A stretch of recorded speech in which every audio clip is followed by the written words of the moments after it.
Today, we're talking about Mortal Kombat, a movie so good it not only blew our minds, but feels power as well.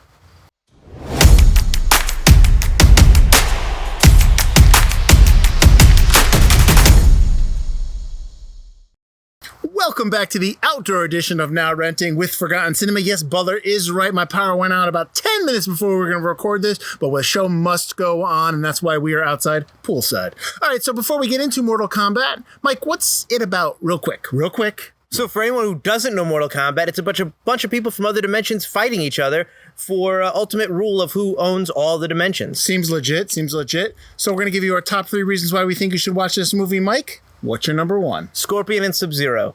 Scorpion and SubZero are like the highlight of this film. They might not be the main characters, but their story kind of resonates throughout it, starting from feudal Japan all the way up to modern day. And I think their story is, A, close to the actual video game story as well, and B, they're just 2 great actors, and they just look awesome, and it's just great to see them fight and battle it out, and their story actually being close to the video game. I love that part. That's a nice deep dive. My number 1 is just Kung Lao, because you never saw him. He always gets the shaft, and nobody wants to play with him in the game. Nobody wants to. He's never, not even in the original other movies. I don't even know if he's Annihilation, because I just have forgotten that movie quite a bit. So he just gets no love. So I'm giving him love. Kung Lao. Know what's your number 2? My number 2 is Reptile. Reptile's my favorite guy, and I think he actually gets a decent fight scene in this. He's not as lame as he is in Mortal Kombat 1. He's always been my favorite character, and he gets a nice little fight scene. He might not be a main character, but he gets his own little scene, which I appreciate. My number 2 is the actual final fight between SubZero and Scorpion, where they're in the boxing ring. Yeah. And everything's frozen. It was a nice set. It looked great. I liked the fight.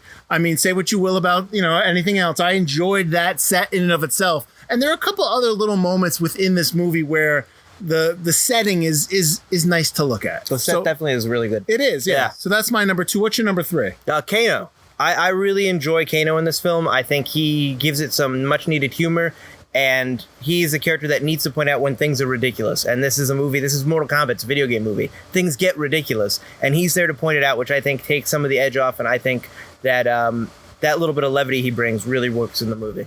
So that sound you hear in the background is my filters of the pool turning on, which means the power has turned up, but we're going to keep going on. My number 3, and honestly, it's better than the 95 version. That's right, Butler. I said it. He likes it. I do not. There is so much cheese in 95 that I cannot get over it. This is at least an upgrade from what you saw 20 years ago. Not to denigrate anybody who made that a movie back then, but I was okay with this film. I was also okay with this film. But how dare you besmirch the name of the 1995 original? So we do like to argue about a lot of things. Nobody's right. Nobody's wrong. It's just something fun we do. And that's kind of like a little insight into Forgotten Cinema. So, Mike, what is Forgotten Cinema? Forgotten Cinema is a podcast about forgotten films like Mortal Kombat 1995, which we did an episode on. We did cover that one.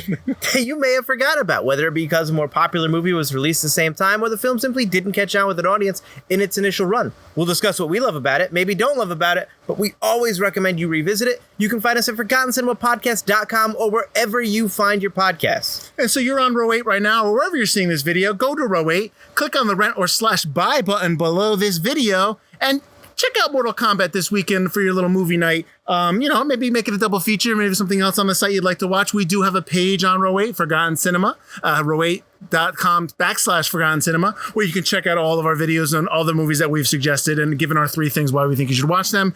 You know what? I got nothing else to add. It's a beautiful day out. I might take a swim in this pool. Butler, you got anything to add?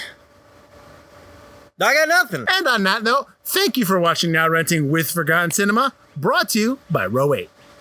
Don't point.